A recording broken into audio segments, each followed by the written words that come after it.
আসসালামু আলাইকুম। Ivy simple cooking চ্যানেলে আবারও আপনাদের সবাইকে স্বাগত জানাচ্ছি আজকের এপিসোড দেখার জন্য। আজকের রেসিপি ভর্তা প্রেমীদের জন্য স্বাস্থ্যকর লাউ পাতা দিয়ে চাপা শুটকির ভর্তা রেসিপি। এই সুস্বাদু পুষ্টিগুণে ভরপুর রেসিপিটি আমরা যদি দুপুরবেলায় গরম ভাতের সঙ্গে প্রথম ভাতে খেয়ে নিই তাহলে কিন্তু আমাদের মুখের রুচিটা ফিরে আসবে ইনশাল্লাহ, আমি কথা দিচ্ছি। এখন ওয়েদার চেঞ্জ হচ্ছে, অনেকেরই জ্বর সর্দি কাশি লেগে আছে, চাইলেই কিন্তু এটা খেয়ে নিয়ে তৃপ্তি সহকারে খেয়ে নিতে পারবেন। আর স্বাস্থ্যকর বলেছি এজন্যই, রসুন ও কাঁচামরিচের সমন্বয়ে কিন্তু আমাদের যে শরীরের যে পয়জনগুলো আছে, বিষ ব্যথা বিভিন্ন ধরনের রোগ যদি থেকে থাকে সেটা কিন্তু ধ্বংস করে দেয়। এটা অবশ্যই পুষ্টিগুণ বিশেষজ্ঞদের কথা, আমার কথা না। তো চলুন দেখি কীভাবে করেছি। এই যে দেখতে পাচ্ছেন লাউ গাছের মাচা, এই ছোট্ট লাউ গাছগুলো আমি আপনাদেরকে শেয়ার করেছিলাম কোনো এক ভিডিওতে। তো এতটুকু বড় হয়েছে আলহামদুলিল্লাহ, মাশাআল্লাহ। আমাদের বাগানবাড়ি বাই বিনা আপুর কাছ থেকে শিখেছি হারভেস্ট করা লাউ পাতা। হারভেস্ট করে নিয়েছি আমি, ডাটা সমেত নিয়েছি 4টা পাতা। মিডিয়াম সাইজেরগুলো নেব, একদম কচিও না একদম পরিপক্কতাও না। এইগুলো নিয়ে আমরা একটু আঁশগুলো ছাড়িয়ে নিয়েছি। 50 গ্রাম আছে এখানে চাপা শুটকি, একটু বেশি করেই করছি। আর মরিচ নিয়েছি একদম একটু কচি টাইপের, যেগুলো ছোটো মরিচগুলো নিয়েছি, ঝালটা একটু কমই আছে। অনেকগুলো ঝাল মরিচ দেখে ভয় পাবেন না। আর সমপরিমাণ নিয়েছি রসুন। আমি কিন্তু এই ভর্তাটাতে পেঁয়াজ ইউজ করি না, তবু একটা মিডিয়াম সাইজের পেঁয়াজ কেটে দিয়ে দিয়েছি। এখন ভালোভাবে নর্মাল পানি দিয়ে ধুয়ে নেব। মরিচগুলো বেশ ভালোভাবে ধুয়ে নিয়ে স্ট্রেনারে ঝরিয়ে দিয়েছি। আর ওই যে লাউ পাতার যে ডাঁটাগুলো দিয়ে দিয়েছি। এখন পেঁয়াজ রসুন একত্রিতভাবে ধুয়ে যে পাত্রে আমরা এটা সেদ্ধ করে নেব সেই পাত্রে ঢেলে রেখে দিলাম। এখন 50 গ্রাম চেপা শুটকি ছিল, সেই সমস্তটুকু দিয়ে আমি ভালোভাবে ধুয়ে নিয়েছি।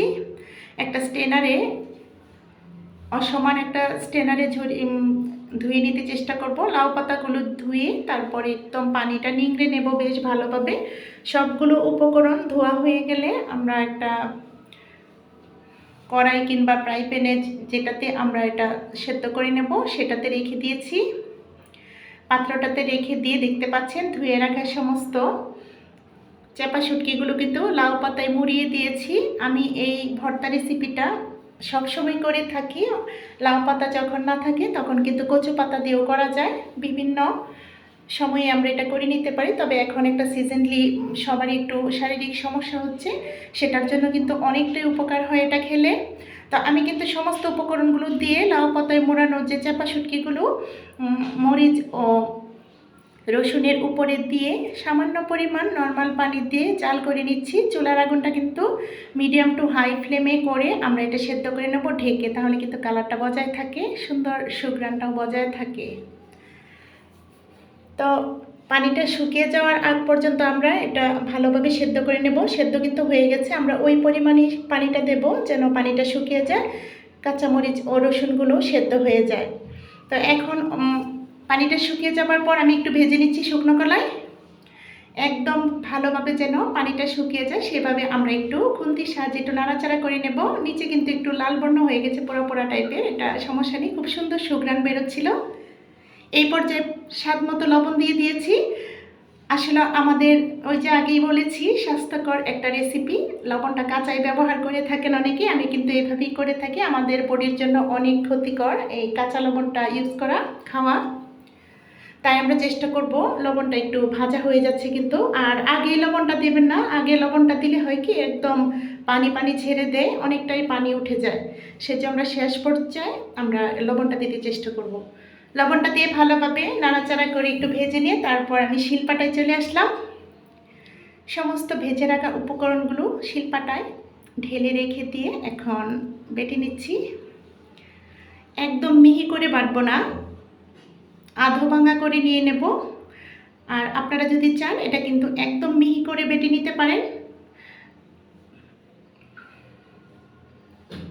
এই ভর্তা রেসিপিটা এতটা সুস্বাদু হয়, খুবই জনপ্রিয় একটা রেসিপি, নেত্রকোনার খুবই জনপ্রিয় রেসিপি। শুধু নেত্রকোনা কেন, এটা আসলে শুটকি প্রেমী কিংবা ভর্তা প্রেমীদের সবার জন্যই এটা একটা জনপ্রিয়, আমি বলবো জাতীয় খাবার। এটা দিয়ে গরম ভাতের সঙ্গে কিংবা চিতই পিঠার সঙ্গে বেশ ভালো লাগে। আমি কিন্তু একটু বেশি করে নিয়েছি চিতই পিঠার সঙ্গে বিকেলবেলায় খেয়ে নিয়েছিলাম। আর দুপুরবেলায় সবাই ছোটরাও খেয়েছিল, কিন্তু কাঁচামরিচগুলো এতটা ঝাল ছিল না। আমি আমার বাচ্চাদেরকে সব কিছু খেতে অভ্যস্ত করি আলহামদুলিল্লাহ, তাহলে কিন্তু কোনো সমস্যা হয় না। আলহামদুলিল্লাহ এখনও পর্যন্ত আমরা সুস্থ আছি, কারোরই এখনও সিজনলি কোনো সমস্যা হয়নি। একটু স্বাস্থ্য সচেতন হলে আমরা কিন্তু সারা বছরই সুস্থ থাকতে পারি। দামি দামি খাবারই কিন্তু আমাদের সুস্থতা আনে না, অসুস্থতায় নিয়ে আসে। একটু কম দামি খাবার, পুষ্টিগুণ সমৃদ্ধ খাবার খেতে চেষ্টা করব। তো আলহামদুলিল্লাহ ভর্তাটা হয়ে গেছে। আর এই যে দেখুন, এখন গরম ভাতের সঙ্গে শিলপাটায় একদম মেখে নিচ্ছি, ভর্তাটা চেঁচে বুঝে নিয়ে নিচ্ছি। এটা আসলে আমার আম্মু যখন এই ভর্তাটা করতেন, আমরা ছোট ছোট ভাই বোন খুব মজা করে খেতাম, মুখে উঠিয়ে খাইয়ে দিতেন। সবাই এক প্রকার কাড়াকাড়ি করে খেয়ে নিতাম, কার আগে কে খাবো সেটাই ফিল করছি আসলে। এখন আমি আমার বাচ্চাদেরকে নিয়ে খেয়েছি, আপনাদের সঙ্গে সেটা শেয়ার করলাম। কে কে এইভাবে খেতে পছন্দ করেন অবশ্যই কমেন্টের মাধ্যমে বলে যাবেন। খুবই সুস্বাদু হয়েছিল। আমি 12টা থেকে 1টার দিকে এই ভর্তাটা তৈরি করেছিলাম দুপুর দিকে। আমার আর তর সই ছিল না, এইভাবে একটু খেয়ে নিলাম। এই যে দেখুন ফাইনাল লুকটা ভর্তার। আমি এখন একটা সার্ভিং প্লেটে সার্ভ করে দেখিয়ে দিচ্ছি। আশা করি এই স্বাস্থ্যকর চাপা শুটকির ভর্তাটি আপনাদের ভালো লেগেছে। ভালো লাগলে একবার হলেও ট্রাই করে দেখতে পারেন। আর এই ধরনের বাঙালিয়ানা সহজ রেসিপি পেতে চাইলে লাইক কমেন্ট শেয়ার করে চ্যানেলটাকে সাবস্ক্রাইব করার বিশেষ অনুরোধ রইল। তো আগামী ভিডিও দেখার আমন্ত্রণ রেখে আজকের মতো এখানেই। সবাই সুস্থ থাকবেন, ভালো থাকবেন, আমাদের পাশে থাকবেন, আমাদের জন্য দোয়া করবেন। আল্লাহ হাফিজ, আসসালামু আলাইকুম।